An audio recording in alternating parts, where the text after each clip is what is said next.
Melaka is a place that Singaporeans... Guess what?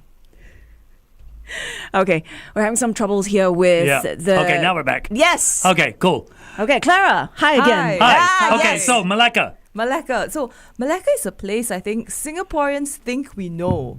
And so it was really interesting to go and discover new things, like new food joints in Melaka that have come up over the past couple of years, and also hear these interesting stories from the people running these joints. If I'm going to Melaka, is it a kind of drive up on a Saturday morning, drive back on a Sunday evening, or do I need more time? You can do that if you want to drive fast and do a quick turnaround. I have friends who have done Melaka in a day trip, but I spent 4 days because I think it's nice to just take a break and go at your own pace and wake up at 11 a.m. if you feel like it. My kind of trip. My kind of trip. 11 o'clock. Yes. Okay, so there's no rush. I mean, give yourself more time so that you can experience Melaka, as a whole. But some of the interesting places that you wrote about, oh my gosh, the food looks amazing, especially Peranakan food. Yeah, they're known for that, right? So where's a good place for Peranakan? So in Melaka, there's so much Peranakan food that you really have to whittle it down. You don't have enough meals to eat everything you want. Right. So I went on a friend's recommendation to a place called Baba Ang. And it's a restaurant in kind of like a house-looking structure. So there's not too many seats. Make reservations. Okay. And they do the simplest dishes, but they do it really well. Like the timing of the cooking is so good. Right. So for example, we had ayam buah keluak. Yeah. And they had all these chicken parts where even the leaner bits like the breast and the fillet was so tender, the meat was so good, and the stuffing of the buah keluak, the nut, it was so earthy and funky. And some places, they paired it up with like minced meat, but this was just purely just rich, tasty, and earthy. And so that dish was really good.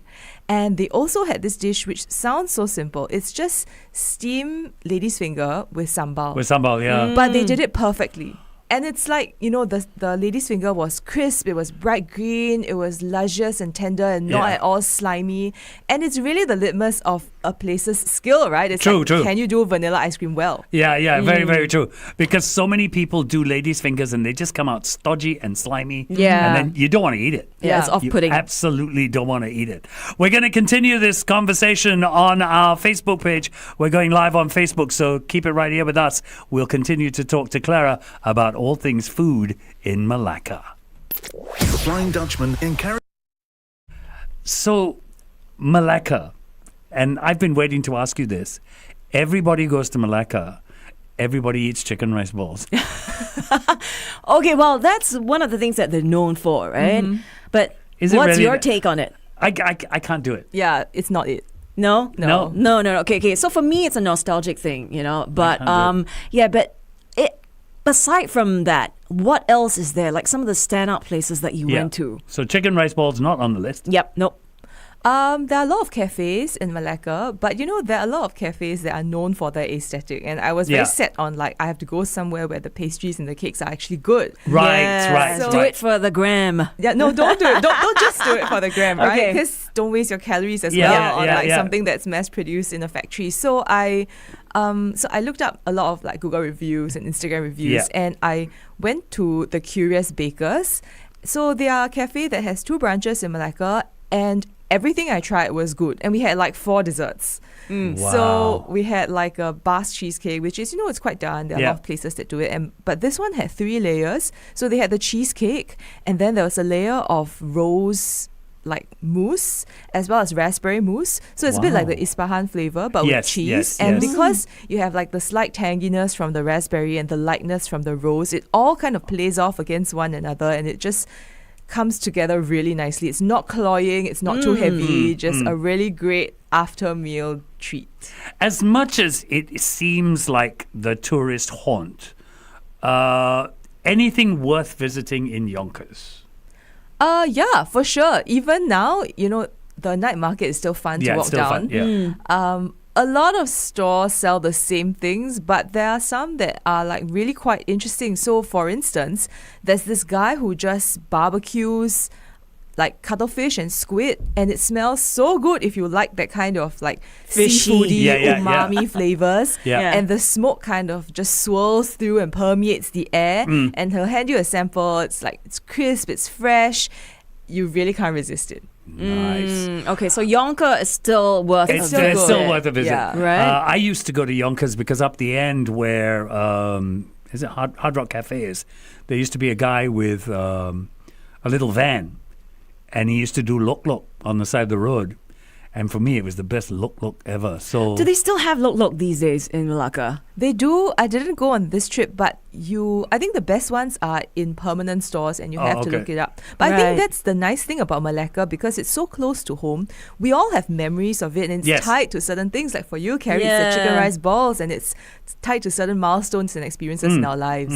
So what made you decide to go to Melaka and do this foodie trip? So I was traveling with my parents, and I just wanted an easy destination. all right. Fast free, we'll all just hop on a bus and get there. So when you travel with parents like that, do you have conflicting interests on what you want to eat?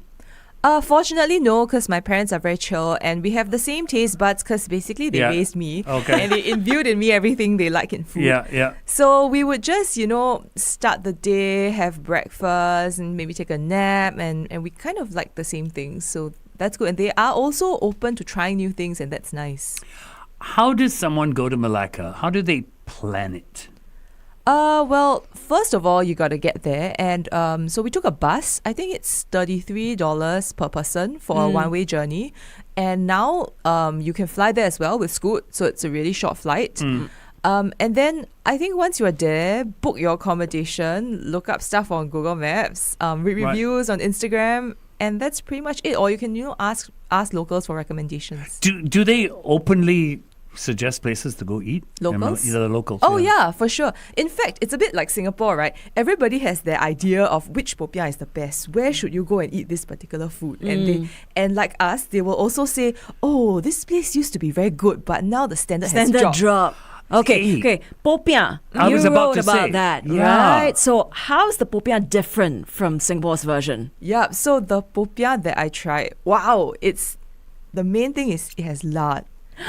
Lard. Oh, my kind of popiah. Yeah, let's go already. That makes all the difference. Exactly. Right? And so the first bite I took, I was like, whoever thought of putting lard in a popiah is like some kind of evil genius. Genius. Right. Because it's so sinful, but it's so good. And what they do really well is every component of the popiah they make themselves. So the skin is made on the spot, the radish or the turnip is so rich and flavorful in the gravy, and the lard, they fry it themselves and they have these large chunks. So again, sometimes lard is like a little bit stale and the oil is rancid. Yeah. But this one is fresh, it's crisp, it's straight to the heart, but it's worth it. And again, bought from cafes, not from like street vendors. From This was a a- permanent shop. Like Permanent a shop. restaurant that sells only popiah, or what do they do? It's aside only from that? popiah. It's not quite a restaurant. It's kind of a hole-in-the-wall shop with I two see. tables. What's Oh it my. called? What's it called? It's called Chong popiah. okay. Chong. Wait, I'm popiah. writing it down. Yes. Yeah. And for all the details, we've got a story coming out on Sunday. So you've got all the information, links, prices to all these stores and more. That's That is right. So amazing. Yeah. Okay. So aside from that, what else did you eat?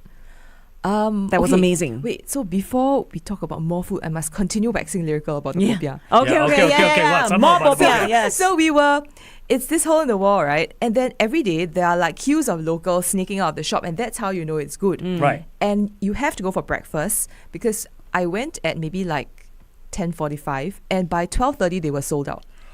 That's how good Yeah. the popiah is, huh? So- Da Chong. Yeah, so I was standing outside waiting for my Grab to the next food destination. Right. And there were people coming, stopping their cars and like looking in, and they were like, is there still? And I would have to tell them like, no, No, they're done for the day. Yeah. So if this is the case for locals, then wow, it's really a place worth trying. Right.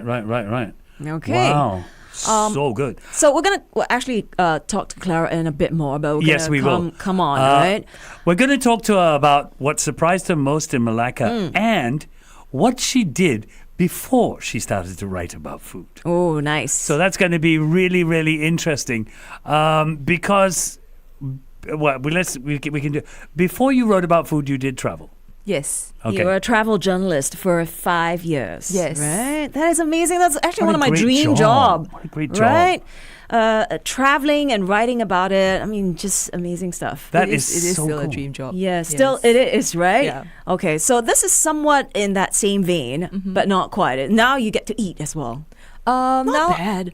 You travel and eat. That's not Yeah. bad. I eat sometimes, I travel, I oversee the travel beat. So it's a bit more, thinking about what kind of content we want to put on our pages. But once in a while, I still do these trips and it's fun. That is absolutely incredible. So we're going to continue this conversation. We're going back live on the radio. We're going to find out about the most surprising thing in Melaka and traveling. How cool is that? Montel Jordan here on 1FM 91.3. This is how we do it on the morning drive with the Flying Dutchman and Carrie, Chong. And today we have Clara Lock with us. She's assistant life editor at the Straits Times. And interesting article. I think everyone's going to be looking forward to that because we're such foodies at heart, right? Singaporeans. So the article is actually coming out this Sunday on the Sunday Times. Yep. 5 weekend, 5 spots, food spots worth queuing for in Melaka. What's the thing that surprised you most about this trip? I think it was how Malacca, even though it's such a familiar destination to us, has kind of captured the imagination of people from abroad. So, for instance, it's got popular on Xiaohongshu, the Chinese social media platform. Oh, yeah. And there are lots of Chinese tourists coming and wanting to dress up in the kebaya. Oh, wow. The way people would go to Japan and Korea and wear the kimono Yeah. or the hanbok. Yeah. And That's so they nice. would put this on and, go around the streets and take pictures. And perhaps it's because the Little Nyonya drama series has gotten popular over there. Yeah. But it was really interesting to see people so interested in Embracing in something that in culture. an aspect of our culture. Right. Yeah. I've always thought of Malacca as a very nostalgic place. Is it getting too modern?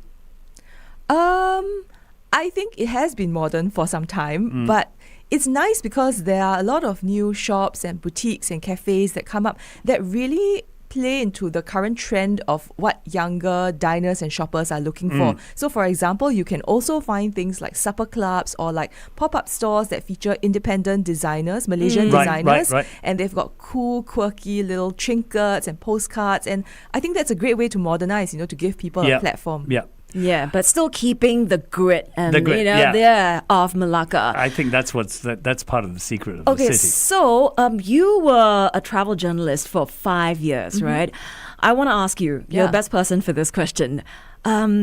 Top 3 places to go to, whether it's a city or a country, so that, we've got some travel inspo and we're planning something. Yeah. Yeah, people always ask me this, what's your favorite place? I think actually how you perceive a place is not just about the destination, but the version of yourself that you were when you were there. And for that reason, China still tops my list. And it's because I first went to China on my grad trip. So I was fresh out of uni.